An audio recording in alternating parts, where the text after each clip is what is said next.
Silence.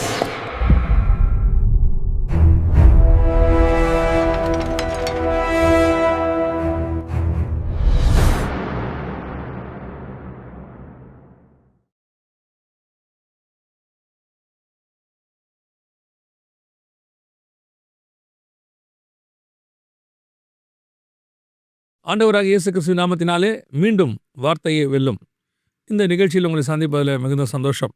இந்த நிகழ்ச்சியுடைய நோக்கம் என்ன அப்படின்னா, பல நேரங்களிலே ஒடுக்கப்பட்டு அல்லது தள்ளப்பட்டு சமுதாயத்தினால் அங்கீகரிக்கப்படாது இருக்கிற எல்லா நிலையில் இருக்கிற பெண்களை குறித்து பேசுவது தான் இந்த நிகழ்ச்சியினுடைய நோக்கம். நமக்கு தெரியும், இந்த ஒரு நிகழ்ச்சி இது யூத்துக்கு பண்ணுறோம், அதே மாதிரி இதை வந்து கிட்ஸுக்கு பண்ணுறோம். அந்த மாதிரி நம்ம ஒரு நிகழ்ச்சியோடையதான ஆடியன்ஸ் யார் அப்படின்னு நம்ம பார்ப்போம். இது முழுக்க முழுக்க சகோதரிகளுக்காக சொல்லப்படுகிறதான ஒரு செய்தி. வெறும் சகோதரிகளை மட்டுமல்ல, சகோதரர்களையும் சேர்த்து நாங்கள் கான்சன்ட்ரேட் தான் பண்ணிகிட்டு இருக்கிறோம். இதுதான் இந்த நிகழ்ச்சியினுடைய நோக்கம் என்பதை உங்களுக்கு நாங்கள் புரிய வைக்க விரும்புகிறோம். அவ்வளோதான், வேற ஒன்றும் இல்லை. இன்றைக்கி நம்ம கூட ஃபெய்த் வந்திருக்கிறாங்க. அவங்ககிட்ட நம்ம சில காரியங்களை கேட்க போகிறோம். வாங்க நிகழ்ச்சிக்குள்ளே போகலாம். ரொம்ப சந்தோஷம். இந்த வாலிப பிராயத்தில் ஆண்டவருக்காக எழும்பி விழுப்புற காரியங்கள்லாம் செய்கிறது ரொம்ப சந்தோஷமாக இருக்குது. உங்களோட மாதிரி காலத்தில் தான் நான் ஆண்டவரே ஏற்றுக்கொண்டேன். அதுக்கப்புறம் ஊழியத்துக்கு வரத்துக்கெல்லாம் அது ஒரு 12 வருஷம் ஆயிடுச்சு. ஆனால் இன்றைக்கி நான் பார்க்கும்போது நிறைய வலைத்தளத்தில் பார்க்குறேன். இந்த மீடியாவில் ஆண்டவருக்கு ஏதாவது செய்யணுன்ற யூத்ஸ் எழும்பியிருக்கிறாங்க நிறைய பேர். அந்த வர்ஷிப் நடத்துறதுலேருந்து அதாவது வந்து ஒரு ஷார்ட்ஸ் போடுறதுலேருந்து நிறைய பேர் பார்க்குறோம். எல்லா யூத்ஸாக எல்லாமே இருக்காங்க. ஆண்டவர் சொல்லுவார் வேதத்தில், வாழ வயது குமாரர் பலவான் கையில் உள்ள அம்புகளுக்கு உப்பாக இருக்கிறார்கள் சொல்லி. ஸோ இந்த மாதிரி யூத்தில் எழும்போது அது கர்த்தருக்கு ரொம்ப வல்லமையாக எடுத்து பயன்படுத்த முடியும். நாங்கள் வரும்போது வந்து ஒரு தாட் இருந்தது. என்ன தாட் இருந்ததுன்னா, ஏஜ் ஆகி வந்தால் தான் ஒரு எக்ஸ்பீரியன்ஸ் இருக்கும், அப்போ தான் அவங்க செய்ய முடியும்னு. அது உண்மையும் கூட, எக்ஸ்பீரியன்ஸ் ரொம்ப அவசியம். அதே நேரத்தில் எக்ஸ்பீரியன்ஸை தாண்டி ஸ்பிரிச்சுவல் மைண்ட் செட், ஆண்டவருடைய நடத்துதல்னு ஒன்று இருக்குது. இப்போ யோசேப்பு பிரதமர் ஆகும்போது, எகிப்துக்கு ஆகும்போது ஒரு 30 வயசு தான். தாவீது ஆகும்போது ஒரு 30 வயசு தான். அப்போது சாலமன் ஆகும்போதும் சின்ன வயசு தான். யோவானுக்கு வெளிப்படுத்தின விசேஷத்தை ஆண்டவர் கொடுத்தாரு. அவர் இருக்கிறதுலே யங்கான அப்போஸ்தலன்னு சொல்கிறாங்க. ஸோ காட் வந்து வயசை பார்க்குறத விட அழைப்பதை மேன்மையை பார்க்குறாரு. ஸோ நீங்கள்லாம் எழும்புறது ரொம்ப சந்தோஷம் எங்களுக்கு கர்த்தருக்குள்ள. சரி, இன்றைக்கி நம்ம எதை பற்றி பார்க்க போகிறோம்? இன்னைக்கு நம்ம வந்து சிங்கிள் மதர்ஸ் பற்றி பார்க்கலாம். அதுக்கப்புறம் சிங்கிள் பேரண்டிங்கே பொதுவாக வச்சு பார்க்கலான் இருக்கோம். ஓகே. தனிப்பட்ட முறையில் ஒருத்தராக இருந்து பிள்ளைகளை வளர்க்கக்கூடியதான சிங்கிள் பேரண்ட், அது இந்த சப்ஜெக்ட் வந்து எனக்கு ரொம்ப ரிலவெண்ட்டாக இருக்கும். என்னால் ஈஸியாக பேச முடியும். ஓகே, ரொம்ப சந்தோஷமாக இன்றைக்கி இந்த சிங்கிள் பேரண்ட் அப்படின்றதோடைய லாஸ் பற்றி நம்ம அப்புறம் பேசுவோம். அவங்களுக்கு என்ன சட்டத்திட்டங்கள் அப்படின்றத பார்ப்போம். ஆனால் இந்தியா போன்ற நாடுகளில் சிங்கிள் பேரண்ட்டாக இருக்கிறது வந்து ஒரு 30 வருஷத்துக்கு முன்னாடி வரைக்கும், 25 வருஷத்துக்கு முன்னாடி வரைக்கும் ரொம்ப கஷ்டமான விஷயம். ஆமாம், இப்போ கொஞ்சம் மாறியாச்சு. ஆனால் சிங்கிள் பேரண்ட் எல்லா காலகட்டத்திலையும் இருக்காங்க. பர்சன்டேஜ் அளவில் ரொம்ப குறைவாக இருப்பாங்க. ஆனால் இப்போ பார்த்தீங்கன்னு சொன்னால் சிங்கிள் பேரண்ட்டுங்கிறது ஒரு பெரிய விஷயமே இல்லைங்கிற அளவுக்கு போயிட்டுருக்குது. இதுக்கு அவங்க கடந்து வந்த பாதைகள் தூரம், ரொம்ப ஒரு காரியம். நான் ஏற்கனவே இதில் சொல்லியிருக்கிறேன். ஒரு காலகட்டத்தில் வந்து கணவன் இல்லை என்றாலோ, மனைவி இல்லை என்றாலோ, ஈஸியாக குடும்பத்தை நடத்துவது என்பது கூடாத காரியம். ஏன்னா பைபிள் படியே ஆண்டவர் சொல்கிறார், மனிதன் தனிமையாக இருப்பது நல்லதல்ல அப்படின்னு சொல்லி. இது வந்து ஸ்பிரிச்சுவலாக பார்த்தா காட்ஸ் பிளானை நிறைவேற்றுறதுக்கு. ஒரு சிலர் சொல்லுவாங்க, ஏன் கல்யாணம் பண்ணாமல் வாழ்க்கையை ஓட்ட முடியாது? முடியும். அதாவது வரம் பெற்றவர்களை தவிர, வசனத்தில் ஆண்டவர் ரொம்ப தெளிவாக சொல்கிறார், அதுக்குன்னு ஒரு பிரதிஷ்டை இருந்து கர்த்தர் அழைச்சிருக்கிறாருன்னா அவங்க திருமணமாகாமல் கர்த்தருக்காக வைராக்கியமாக கடைசி வரைக்கும் நிற்க முடியும். அதே நேரத்தில் கர்த்தர் இணைச்சி அவங்களுக்குன்னு ஒரு தரிசனத்தை வச்சுருப்பார். அந்த தரிசனத்தில் ஓடும்போது தான் அவங்களுக்கு கர்த்தர் கொடுத்தது நிறைவேறும்னு சொல்லி நம்ம பார்க்குறோம். ஆனால் சிங்கிள் பேரண்ட்டுங்கிறது வந்து தேவனால் ஆனதுன்னு ஒன்று இருக்குது, அதே நேரத்தில் மனுஷரால் ஆக்கப்பட்டதுன்னு ஒன்று இருக்குது. இப்போது பைபிளில் ஆகாரம் எடுத்துக்கிறோம் இல்லையா? ஆகார எடுத்துக்கிட்டிங்கன்னா இது வந்து கர்த்தர் தான் அவங்கள வந்து சிங்கிள் பேரண்ட்டாக மாற்றுறாரு இல்லையா? இது சாராளுடைய திட்டமோ கிடையாது, ஆபிரகாம் திட்டமோ கிடையாது. ஆனால் சாராள் வந்து சொல்கிறாங்க, ஆபிரகாம் தான் அனுப்புகிறாரு. ஆனால் அதுக்கு பின்னாடி தேவனுடைய திட்டம் ஒன்று இருக்குது. ஸ்பிரிச்சுவலாக பார்த்தாலும் அப்படி தான் இருக்கும். ஏன்னா கலாத்தியருக்கு எழுதும்போது பவுல் சொல்கிறாரு, அடிமையானவன் இடத்துல சுயாதீனம் வந்து ரெண்டும் சேர்ந்து இருக்காது, ரெண்டுமே வந்து தனித்தனியாக தான் இருக்கணும் அப்படின்னு அவங்க சொல்லுவாங்க. ஸோ இந்த சிங்கிள் பேரண்ட்டாக மாற்றப்பட்ட பைபிளில் உள்ள ஃபஸ்ட்டு ஆள் யாருன்னு கேட்டிங்கன்னா, எனக்கு தெரிஞ்சு ஆகார் தான். நீங்கள் சிங்கிள் பேரண்ட்டாக உள்ளவங்க வளர்த்தது எதுவும் பார்த்துருக்கீங்களா? சொசைட்டியில் நம்ம பார்க்குறப்ப நிறைய பேர் இருக்காங்க. நம்ம சின்ன வயசுலேருந்து பார்க்குறப்ப அவங்கள வந்து ஒரு டிஃப்ரெண்ட்டான வியூவில் தான் நம்மளுக்கு காட்டுவாங்களே, பிறப்புல இருந்தே நம்ம பார்க்குறப்பே. அது கொஞ்சம் நான் வளர்ந்த பிறகு தான் புரிஞ்சுச்சு. ஏன் இவங்கள டிஃபரன்ஷியேட் பண்றாங்க? இவங்களும் நார்மல் தானே அப்படின்றது. ஏன்னா நம்ம பெரியவங்க பேசுறப்ப நம்ம கூட இருக்கிறப்ப நம்ம கேட்போம். அப்ப நம்மளுக்கு சின்ன வயசுல இருக்கிறப்போ ஒண்ணும் புரியல அங்கிள். அப்புறம் வளர்ந்த பிறகு தான் இல்ல இவங்க வந்து நான் நெறைய பேசுறவங்கள பார்க்கிலும், அவங்க ரொம்ப மெச்சூர்டா இருப்பாங்க. அந்த சிங்கிள் பேரண்ட்டா இருக்கிற நெறைய பேர் நான் பார்த்ததுல. இவங்க சும்மா பேசிட்டு இருப்பாங்க. நெறையா தவறா கூட பேசி நான் கேள்விப்பட்டுருக்கேன். பட் ஆனா நான் பார்த்த வரைக்கும் அவங்க ரொம்ப மெச்சூர்டாவும் ஏன்னா அவங்களோட வாழ்க்கை பயணம் வந்து அவங்கள மெச்சூர்டா மாத்திருதுன்னு நான் நெனைக்கிறேன் அங்கிள். இல்ல அவங்க வந்து நான் சிங்கிள் பேரண்ட்டா இருக்கிறவங்க டபுள் பொசிஷன் வேலை செய்யணும். கட்டாயம். இப்போ கணவனை இழந்தவங்க, கணவனுடைய வேலையும் சேர்த்து செய்யணும். அந்த பிள்ளைக்கு அவங்க தகப்பனாவும் இவங்களே தான் இருக்கணும். ஏன்னா அது வந்து ஒரு மிகப்பெரிய டாஸ்க்கு. 2 பேர் செய்ற வேலைய ஒரு ஆள் செய்யணும். நம்ம பொதுவா பெண்களுடைய சரீரத்த பலகீனம் அப்படின்லாம் நம்ம சொல்றோம் இல்லையா? போன எபிசோட்ல கூட பார்த்துருக்குறோம். அப்படி பலகீனமான சரீரத்த உடையவங்க, ஒரு ஆணுடைய வேலையும் சேர்த்து செய்யணுங்கிறது எவ்வளோ பெரிய விஷயம். கட்டாயம். வேலைக்கும் போகணும், வீட்டையும் பார்க்கணும். அதே நேரத்தில பிள்ளைங்க வளர்ந்த பிறகு கூட பரவால்ல, கொஞ்சம் வீட்டு வேலைய பார்த்துக்கலாம். ஆனா கை குழந்தைய வச்சுக்கிட்டு இருக்கிறவங்க அந்த வேலைய பார்ப்பாங்க. எனக்கு ஞாபகம் இருக்கு. எங்க அம்மா வந்து எனக்கு ஒரு 4 வயசு இருக்கும்போது வேலைக்கு போனாங்க. ஆ போக வர ஒரு நாளைக்கு அவங்க வந்து 13 கிலோமீட்டர் நடப்பாங்க. போக வர. அப்போ வந்து நான் சொல்றது 1970கள்ல 78ல. போக வர அவங்க வந்து ஒரு நாளைக்கு 13 கிலோமீட்டர் நடப்பாங்க. குழந்தை இடுப்புல தூக்கி வச்சுக்கிட்டு தான் போவாங்க. பஸ்ஸுக்கு வந்து அப்போலாம் 20 காசு, 10 காசு, 30 காசு தானாமா. ஆனா அதுக்கு காசு இருக்காதாம். ஸோ அவங்க போயிட்டு நான் மார்னிங் 9:00 வந்து 5:00, 6 வரைக்கும் வேலை பார்த்துட்டு, திருப்பி நடந்து வருவாங்களாம் தூக்கிட்டு. வர வழியிலேயே ஏதாவது ரோட்ல இருக்கிற காய்கறிகள்லாம் கேட்டு வாங்கி அந்த இது மார்க்கெட்ல வாங்கிட்டு, வந்து சமைச்சு சாப்பிட்டு, அவங்க அதுக்கப்புறம் என்ன பண்ணுவாங்கன்னா, திருப்பி காலையில எழுந்திரிச்சு வீட்டு வேலையெல்லாம் பார்த்துட்டு காலைல போவாங்க. இந்த மாரி கிட்டத்தட்ட சில வருஷங்கள் செஞ்சிருக்கிறாங்க எங்க அம்மா. அப்போ ஒரு கணவனுடைய வேலையும் சேர்த்து செய்ய வேண்டியிருக்கு. இன்னைக்கு நம்ம வந்து பார்க்குறோம். எல்லாம் வளர்ச்சி அடைஞ்சிருச்சு. படிச்ச வேலைக்கு கிடைக்குது. ஆனா அவங்க மைண்ட் செட்லயும், அவங்க சரீரத்துக்கும் மாற்றம் ஒண்ணுமே வரல. நான் சொல்றது உங்களுக்கு புரியுமான்னு புரியுது நினைக்கிறேன். அங்கிள். இல்லையா? கட்டாயம். அதாவது இப்போ சம்பளம் அதிகமாயிருச்சு. நடக்க வேண்டாம். பஸ்ஸில போலாம். இல்ல வண்டியில 2 வீலர் எல்லாரும் ஓட்டுறாங்க. எல்லாரும் போலாம். ஆனா இந்த குடும்ப பிரஷர் இருக்குல்ல, அது மாறவே மாறாது. அது அப்படியே தான் இருக்கும். அப்போ அந்த சிங்கிள் பேரண்ட்டா இருந்ததுன்னா, இப்போ ஆகாரம் நீங்க எடுத்துக்கிட்டீங்கன்னா, அலைந்து திரிந்தாள்னு இருக்கும். கட்டாயம். அந்த அம்மா வனாந்தரத்தில அலைந்து திரிந்தாங்க. அந்த அம்மாகிட்ட நெறைய ட்ராபேக்ஸ் இருக்கு. இங்க ட்ராபேக் இல்லாத ஒருத்தருமே கிடையாது. கரெக்ட். இந்த கமெண்ட்ஸா இருக்கட்டும், அல்லது வந்து நம்மள தனிப்பட்ட முறையில பேசுறவங்களா இருக்கட்டும், அவங்ககிட்ட 1000 குறை இருக்கும். ஆனா, போடும்போது பார்த்தீங்கன்னா, பயங்கர பரிசுத்தவான்கள் மாரி தான் எல்லாரும் பேசுவாங்க. ஆகார பத்தி பேசணும்னா, அந்த ஆகாரம் வந்து இன்னொரு திருமணம் பண்ணாங்கன்னுலாம் அங்க போடவே இல்ல. அந்த அம்மா பார்த்தீங்கன்னு சொன்னா, அந்த பிள்ளைய வளர்த்து கல்யாணம் பண்ணி குடுத்தாங்கன்னு இருக்கு. இல்லையா? அந்த இஸ்மவேல் ஓடும்போது, ஒரு 13லருந்து ஒரு 16 வயசுக்குள்ள இருக்கணும். என்னுடைய கணிப்பு. ம். ஏன்னு சொன்னா, 86 வயசுல தான் அவர் பிறக்கிறார் ஆபிரகாமுக்கு. 100 வயசுல ஈசாக்கு பிறக்கிறார். ஈசாக்கு பிறந்த பிறகு தான் இந்த சம்பவம் நடக்குது. இவர் வந்து இஸ்மவேல் என்ன பண்ணிடுறாரு, ஈசாக்க வந்து கிண்டல் பண்ணிடுறாரு. பரியாசம் பண்ணிடுறார். ம். ஸோ இது வந்து ஒரு 2, 3 வருஷத்துல நடந்திருக்கலாம். இல்ல 1 வருஷம் நடந்திருக்கலாம். அதான் நான் சொன்னேன். 13லருந்து ஒரு 16லருந்து 20 வயசுக்குள்ள உள்ள ஒரு வாலிப பையன் தான் அவரு. அவர தான் விரட்டி விடுறாங்க.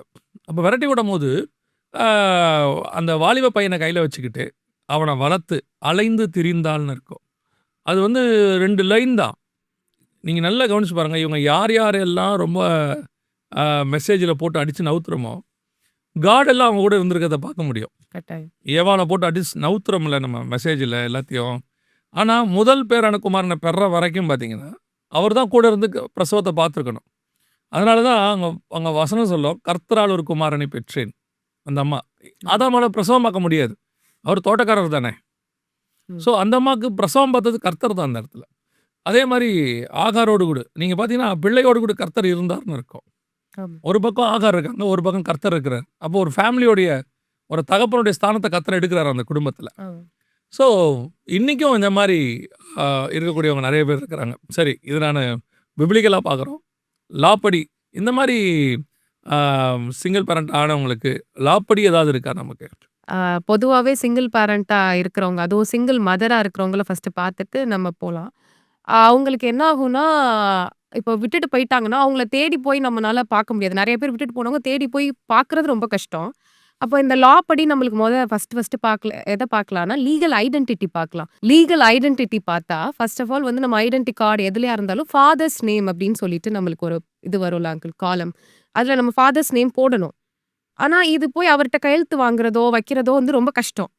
அப்ப இப்ப என்ன செஞ்சிருக்காங்கன்னா, லீகல் ஐடென்டிட்டி வந்து அம்மா வச்சுக்கலாம். அம்மாவோட பேரே நம்ம அந்த இடத்துல போட்டுக்கலாம். பர்சனலா இண்டிபெண்டன்ட் லீகல் ஐடென்டிட்டி வச்சுக்கலாம்னு சொல்லியும் லா குடுத்துருக்காங்க. செகண்ட் வந்து இந்த நீங்க ஒரு சம்பவம் சொல்றீங்கல்ல, இந்த சம்பவத்த வந்து நான் ஒருத்தரோட லைஃப்ல பார்த்தேன். என்னன்னா, ப்ரோக்ரஸ் ரிப்போர்ட்ல அப்பா கையெழுத்து தான் இருக்கணும்னு சொல்லி ஒரு ரூல் இருந்துச்சு அப்பலாம். ஆமா. அம்மாட்ட வாங்கக்கூடாது. அப்பா இறந்துட்டா மட்டும் தான் அம்மாகிட்ட வாங்கணும். அப்போ அந்த அந்த பையன் அவங்க அப்பா வந்து விட்டுட்டு போயிட்டாரு. Single parent. அந்த பையன் அவங்க அப்பா கிட்ட ப்ரோக்ரஸ் ரிப்போர்ட்ல சைன் வாங்குறதுக்கு காலையில 6 மணிலேருந்து மதியானம் 3 மணி வரைக்கும் நின்னுருக்கான். ஆஃபீஸ் வாசல்ல. எவ்ளோ நேரம்? 6 to 8 வந்து ஷிஃப்ட் அவங்க அப்பாக்கு. இந்த பையன் போயி அந்த ப்ரோக்ரஸ் ரிப்போர்ட்ல ஒரே ஒரு சைன் வாங்குறதுக்கு 6 மணி ஷிஃப்ட்டுக்கு உள்ள போவாருன்னு உள்ள போய் நின்னுருக்கான். கையெழுத்து போடாம உள்ள போனவரு, திருப்பி கையெழுத்து போடாம வீட்டுக்கு போயிட்டாரு. 6 to கிட்டத்தட்ட 8 மணி நேரம் ஒரு சைன் வாங்க அவன் ரோட்ல நின்னுருக்கான். அது அவனுக்கு கிடைக்கல. அந்த சைன் கிடைக்கல. எவ்ளோ மன உளைச்சல். எப்படி இருந்திருக்கும் பாருங்க. இத்தனைக்கும் அவங்க அப்பாவ தேடி போய் அவர் இருக்கிற இடத்துல இந்த சைன் வாங்க நின்னுருக்கான். கிடைக்கல.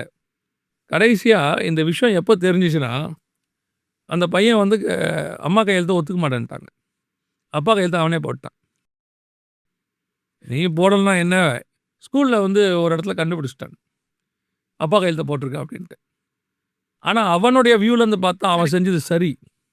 அவன் என்ன செய்வான்? வேற வழி இல்ல. அம்மா கையெழுத்து போட்டா ப்ராசஸ் ரிப்போர்ட் ஒத்துக்க மாட்டேங்கிறாங்க. அந்த மாரி நான் இது அப்படியே இப்ப நீங்க சொன்ன இத வந்து நானு கேட்டிருக்கேன் நான் பார்த்து. Correct uncle. அந்த மாரி இருக்கிற பிரச்சனைகள் எல்லாம் மாத்தணுன்றதுக்காக தான் இந்த மாரிலாம் இப்ப கொண்டு வந்திருக்காங்க. கார்டியன்ஷிப் அதே மாதிரி எப்பயுமே ஃபர்ஸ்ட் எப்படி இருந்ததுன்னா, ஆ அப்பா தான் ஃபர்ஸ்ட் அண்ட் பிரைமரி கார்டியன்னு சொல்லுவாங்க.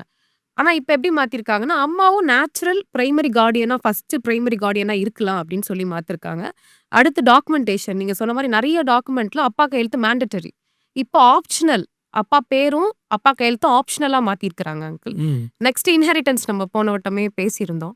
அதுல வந்து இப்ப பொம்பள பிள்ளைங்களுக்கு கிடைக்காது. ஒருவேளை ஒரு அம்மா இருக்காங்க. அவங்களுக்கு பெண் பிள்ளை தான் பிறந்திருக்குன்னா, அவங்களுக்கு சொத்தே கிடைக்காது. 2 பேருக்குமே கிடைக்காது. எப்படி வாங்க முடியாது. ஸோ இப்ப அந்த இன்ஹெரிட்டன்ஸும் கிடைச்சிருக்கு. ஸோ இந்த மாதிரி லா வந்து இவால்வ் ஆயி வந்திருக்கு. இது வந்து இப்ப இந்தியால எப்படி வந்திருக்கு? இப்படி வந்திருக்கு. இது வந்து இப்ப இந்தியால வரதுக்கு முன்னாடியே ஃபாரின்ல வந்துருச்சா? இல்ல அங்க முன்னாடி அப்படி ஏதாவது இருக்கா? மேபி அமெரிக்கால வந்து கட்டாயம் நம்மளோட அட்வான்ஸ் தானே. ஸோ 2004ல நான் யுகேல ஒர்க் பண்ணிட்டு இருக்கும்போது, அங்க வந்து ஹூ இஸ் யுவர் ஃபாதர்ன்னு கேட்கறது அஃபென்ஸ். அதாவது என்ன அப்படி காரணம் என்ன? சிங்கிள் பேரண்ட் அங்க நெறையா இருக்கும். பட் அவங்க வந்து காரியங்கள் நெறையா இருக்கும். வேறையா இருக்கும். அதனால அவங்க அப்ப என்ன பண்ணிட்டாங்கன்னு கேட்டீங்கன்னா, ஃபாதர்ஸ் நேம், மதர்ஸ் நேம் அப்படிங்கிறத எடுத்துட்டு பேரண்ட் நேம்னு போட்டுட்டாங்க. நீங்க காமனா யார் வேணா போட்டுக்கலாம். அப்பாவ போட்டுக்கலாம், அம்மாவ போட்டுக்கலாம். ஏன்னா அங்க இருக்க சிச்சுவேஷன் வேற. அதுக்காக அவன் என்ன பண்ணாங்கன்னா, ஃபாதர்ஸ் நேம், மதர்ஸ் நேம் அப்படிங்கிற இடத்துல அந்த 2த்தையும் எடுத்துட்டு பேரண்ட்ன்னு காமனா கொண்டு வந்துட்டாங்க. நீங்க அங்க போட்டுக்கலாம் அப்படின்னு. இப்ப நம்ம போட்டிருக்கோம்ல கார்டியன் ஒரு வேர்ட் ஒண்ணு யூஸ் பண்றோம்ல. காரணம் அப்பா, அம்மா இல்ல ஊர்ல இருக்காங்க. இல்ல அப்பா இல்ல, அம்மா இல்ல. அவங்க எடுத்து வளர்க்கப்படுறாங்க அப்படின்னா, ஸோ அந்த இடத்துல நம்ம என்ன பண்றோம்னா, கார்டியனுங்கிற ஒண்ணு கொண்டு வரல. அத வந்து அவங்க எனக்கு தெரிஞ்சு 25 வருஷத்துக்கு முன்னாடி இருந்துச்சுங்கிற யுகேல. அங்கேயே இருந்துச்சு. நீங்க சொல்றது போல இப்ப அந்த குழந்தையோட மன உளைச்சல பார்க்கணும் நம்ம. அதுதான் முக்கியம். ஆ அவங்க பிரிஞ்சதுக்கு அந்த குழந்தை காரணமா இருக்க முடியாது நெறைய விஷயத்துல. அப்ப அந்த குழந்தையோட மன வலிய புரிஞ்சுட்டு தான் அப்படி மாத்திருக்காங்கன்னு நான் நெனைக்கிறேன். ஆமா. கட்டாயம். ஒவ்வொரு சட்டத்துக்கு பின்னாடியும் ஒரு பாதிப்பு இருக்கும். ஏதோ ஒரு பாதிப்பு நடந்ததுக்கு பிறகு தான், அதுக்கான ஒரு சட்டத்த நம்ம ஏத்துவோம். கட்டாயம். இந்த சட்டமா தான் வந்திருக்கும்னு நெனைக்கிறேன் நான். அதான் இப்ப நம்ம ஏற்கனவே விடோஹுட் பார்த்தனால அது எப்படி சட்டங்கள் வந்திருக்குன்னு பார்த்துட்டோம். ஸோ இது மட்டும் காமனான நெறைய அந்த டாக்குமெண்டேஷன் அதே மாரி வெளிநாட்டுக்குலாம் போனா 3 பேரோட தான் நம்மள கூப்பிடுவாங்க. First name, middle name and surname வச்சு தான் கூப்பிடுவாங்க. இப்ப நம்ம மதர் நேமே நம்ம சர்நேமா போட்டுக்கலாம். அப்படி வேணும்னா. ஸோ அது பெரிய ப்ராப்ளம் கிடையாது. ஆமா. பல நேரங்கள்ல வந்துட்டு இந்த சர்நேம் பிரச்சனை பெரும் பிரச்சனையா இருக்கு. நான்லாம் பாஸ்போர்ட்ல ரொம்ப அனுபவிச்சிருக்கேன். சர்நேம் ப்ராப்ளம் பெரிய ப்ராப்ளமா இருக்கும். ஸோ இப்ப அந்த இடத்துல வந்துட்டு அம்மாவுடைய பேரையும் கொண்டு வரலான்னு அவங்க சொல்லிட்டாங்க இல்லையா? ஆமாங்க. பெரிய விஷயம் தான் அதெல்லாம். மிகப்பெரியதான மாற்றம். இப்ப நம்ம பைபிள் படி உள்ள போயிட்டோம்னா, இப்போ நீங்க சொன்னீங்க இல்லையா? அப்போ மாத்தி அம்மா பேரும் இருக்கலாம். அப்படி நம்ம கொண்டு வரலாம் அப்படின்லாம் சொல்றோம்ல.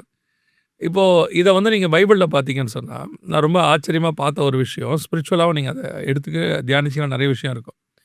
இந்த பேர் வைக்கிற அதிகாரத்த வந்து கர்த்தர் வந்து ஆதாம் கிட்ட தான் குடுத்தாரு. ஆமா. ஆனா ஆதாம் பேரே வைக்க மாட்டாரு. ஃபர்ஸ்ட்டு தோட்டத்துக்குள்ள பழம் சாப்பிட்றதுக்கு முன்னாடி வரைக்கும் தான் ஆதாம் பேர் வைப்பாரு. அதுக்கப்புறம் நீங்க பார்த்தீங்கன்னா, பிள்ளைகளுக்கு வந்து ஏவாள் தான் பேர் வைப்பாங்க. ஏவாள் மட்டும் இல்ல, இயேசு கிறிஸ்து வருகிற வரைக்கும் 99% பேர் வைக்கிற வேலைய வந்து ஆண்டவரு இவங்ககிட்ட தான் குடுத்துருப்பாரு. ஏவாள்ட்ட சொல்லுவாரு. அத விட்டு நீங்க பார்த்தீங்கன்னு சொன்னா, லேயாள் தான் பேர் வைப்பாங்க. ராகேல் தான் பேர் வைப்பாங்க. அப்படியே நீங்க வந்துட்டே இருந்தீங்கன்னா, எல்லாத்துலயும் கடைசியா வந்து மரியாள் கிட்ட வந்து சொல்லுவாரு. அதுக்கப்புறம் தான் இயேசு பேர் வைக்க ஆரம்பிப்பாரு. ஆதாமுடைய வேலைய அவர் கையில எடுப்பாரு. எதுக்கு நான் உங்களுக்கு சொல்ல வரேன் அப்படின்னா, பல நேரங்கள்ல இந்த சிங்கிள் பேரண்ட்டா இருக்கும்பொழுது, எல்லாவற்றையும் அவங்க செய்ய வேண்டியதாக ஒரு காரியம் இருக்கும். கட்டாயம்.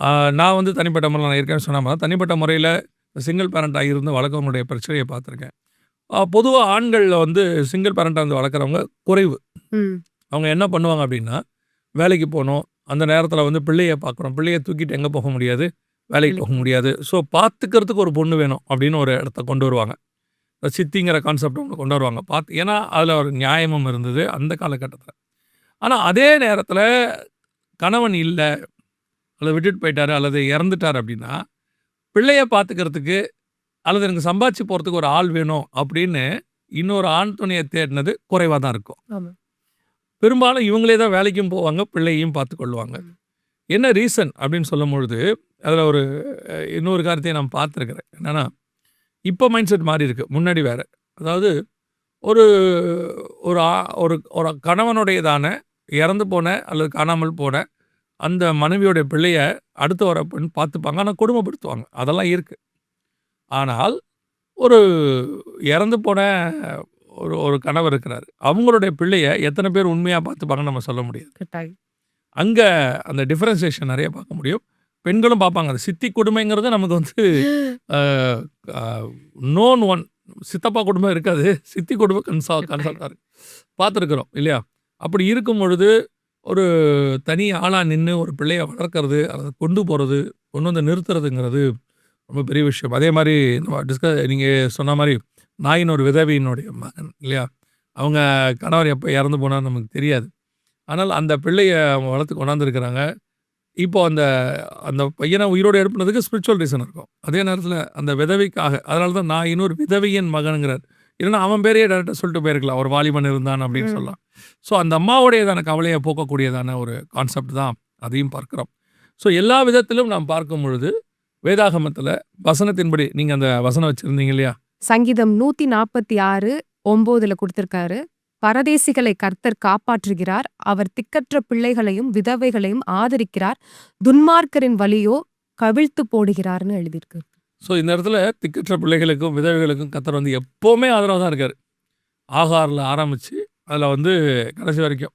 அவர் ஆதரவா இருந்து, எல்லா விதத்திலும் பாதுகாத்துக் கொள்ளுகிறவரா இருக்கிறார்.